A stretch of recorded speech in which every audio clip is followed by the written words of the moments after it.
11월 4일 금요일 오늘의 말씀은 창세기 43장 1절에서 14절의 말씀입니다. 그 땅에 기근이 심하고 그들이 애굽에서 가져온 곡식을 다 먹음에 그 아버지가 그들에게 이르되 다시 가서 우리를 위하여 양식을 조금 사오라. 유다가 아버지에게 말하여 이르되 그 사람이 우리에게 엄히 경고하여 이르되 너희 아우가 너희와 함께 오지 아니하면 너희가 내 얼굴을 보지 못하리라 하였으니 아버지께서 우리 아우를 우리와 함께 보내시면 우리가 내려가서 아버지를 위하여 양식을 사려니와 아버지께서 만일 그를 보내지 아니하시면 우리는 내려가지 아니하리니 그 사람이 우리에게 말하기를 너희의 아우가 너희와 함께 오지 아니하면 너희가 내 얼굴을 보지 못하리라 하였음이니이다. 이스라엘이 이르되 너희가 어찌하여 너희에게 또 다른 아우가 있다고 그 사람에게 말하여 나를 괴롭게 하였느냐. 그들이 이르되 그 사람이 우리와 우리의 친족에 대하여 자세히 질문하여 이르기를 너희 아버지가 아직 살아 계시느냐 너희에게 아우가 있느냐 하기로 그 묻는 말에 따라 그에게 대답한 것이니 그가 너희의 아우를 데리고 내려오라 할 줄을 우리가 어찌 알았으리까. 유다가 그의 아버지 이스라엘에게 이르되 저 아이를 나와 함께 보내시면 우리가 곧 가리니 그러면 우리와 아버지와 우리 어린 아이들이 다 살고 죽지 아니하리이다. 내가 그를 위하여 담보가 되오리니 아버지께서 내 손에서 그를 찾으소서. 내가 만일 그를 아버지께 데려다가 아버지 앞에 두지 아니하면 내가 영원히 죄를 지리이다. 우리가 지체하지 아니하였더라면 벌써 2번 갔다 왔으리이다. 그들의 아버지 이스라엘이 그들에게 이르되 그러할진대 이렇게 하라.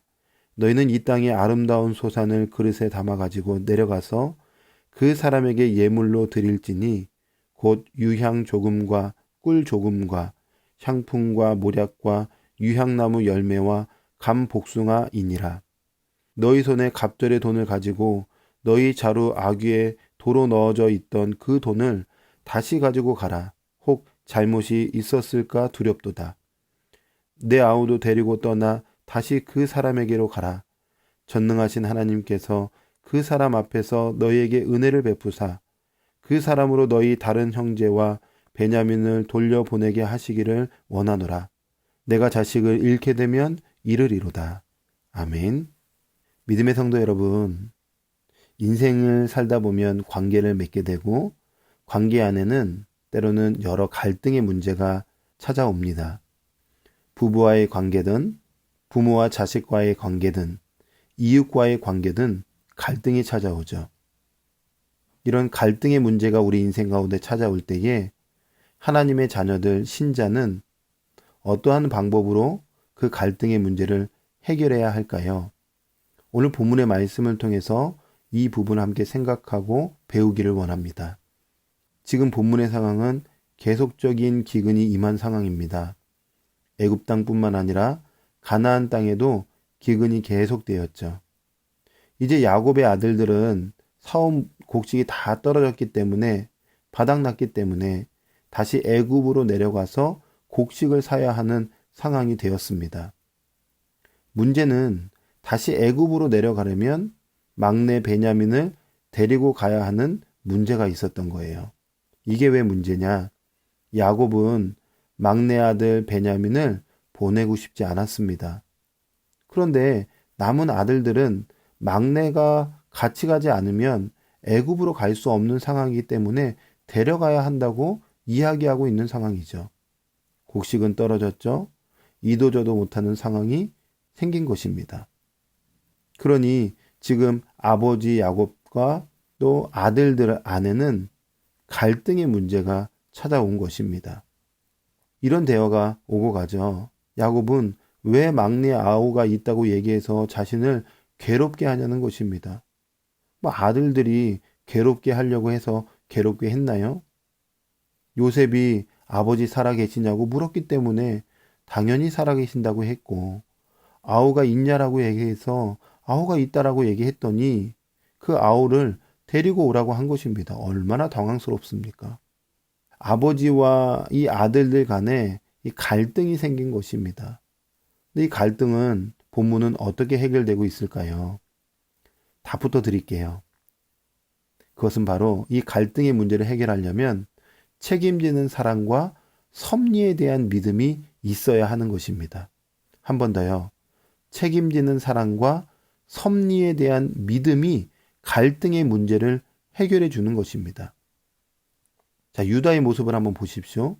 8절입니다. 유다가 그의 아버지 이스라엘에게 이르되 저 아이를 나와 함께 보내시면 우리가 곧 가리니 그러면 우리와 아버지와 우리 어린 아이들이 다 살고 죽지 아니하리이다. 내가 그를 위하여 담보가 되오리니 아버지께서 내 손에서 그를 찾으소서. 아멘. 유다는 문제와 갈등 속에서 자신을 희생하는 책임지는 사랑을 보이겠다고 얘기합니다. 탓돌리게 하지 않아요. 침묵하지 않습니다. 막내 베냐민 그 아들을 나와 함께 보내시면 내가 어떠한 상황에 오던 내가 그를 위하여 담보가 되겠다고 책임지는 사랑을 보이겠다고 이야기합니다. 얼마나 멋집니까? 이 책임지는 사랑이란 이야기를 야곱이 듣자 야곱은 어떻게 반응할까요? 14절의 말씀에 보면 전능하신 하나님께서 그 사람 앞에서 너희에게 은혜를 베푸사 그 사람으로 너희 다른 형제와 베냐민을 돌려보내게 하시기를 원하노라. 내가 자식을 잃게 되면 이르리로다. 아멘. 야곱의 반응은 어떤 반응이죠? 전능하신 하나님께서 하나님의 주권 아래 우리의 인생을 통치하실 것이기 때문에 하나님의 섭리를 믿고 내어드리겠다는 것입니다. 그러니까 한마디로 하나님의 섭리에 대한 믿음이 야곱에게 있었던 것이고 그 믿음으로 반응한 거예요. 지금 두 가지죠. 책임지는 사랑이 있었고 섭리에 대한 믿음, 이 모습이 서로 딱 손을 잡았을 때에 문제와 갈등을 넘어서는 새로운 출발이 될 수 있었던 것입니다. 자, 그렇다면 우리의 관계 속에 찾아오는 여러 갈등의 문제는 어떻게 해결할 수 있을까요? 부부와의 갈등은 어떻게 해결될 수 있을까요?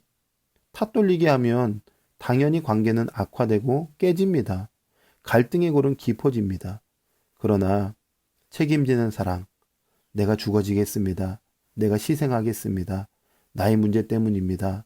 내가 엎드리겠습니다. 책임지는 사랑으로 나아가고 하나님께서 반드시 하나님의 선하신 뜻을 이루실 것입니다. 섭리에 대한 믿음으로 반응할 때에 우리의 미래는 하나님의 은혜를 경험하는 놀라운 미래, 내일이 될 것입니다.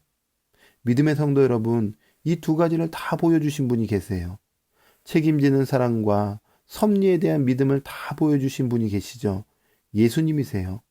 예수님은 우리를 향한 죽음의 사랑, 책임지는 사랑을 보여주셨어요. 동시에 하나님의 계획에 대한, 섭리에 대한 믿음으로 반응하셨어요. 그래서 우리를 살려주셨어요. 그래서 우리 안에도 갈등의 문제를 해결할 수 있는 힘을 주신 거예요. 능력을 주신 거예요. 그렇다면 우리도 예수님처럼 어떤 이에게는 책임지는 사랑으로 반응해야 될 것이고 또 어떤 이에게는 섭리에 대한 믿음으로 반응할 때에 갈등의 문제는 떠나가고 반드시 새로운 출발의 시작이 될 것입니다. 믿음의 성도 여러분, 혹시 관계의 갈등 가운데 있는 분들이 계신가요? 그렇다면 오늘 말씀을 꼭 마음에 새기십시오. 아, 나에게 책임지는 사랑이 필요하구나. 아, 하나님이 반드시 나의 인생, 우리의 인생을 붙들어 주신다는 섭리의 믿음을 가지고 내가 해결하려고 하는 것이 아니라 하나님께 맡겨야 되는 것이구나. 이것을 꼭 기억하며 나아갈 때에 하나님께서 우리의 내일을 아름답게 역사하실 것입니다. 그 믿음으로 오늘도 주님의 선하신 뜻 가운데 걸어가는 우리 귀한 하나님의 백성들이 되기를 주님의 이름으로 축복합니다. 아멘. 기도하겠습니다. 사랑과 은혜가 충만하신 하나님, 오늘 귀한 말씀을 우리에게 주셔서 감사합니다. 관계에는 여러 갈등이 찾아옵니다. 그때 우리는 하나님의 자녀로서 어떻게 행동해야 되는가?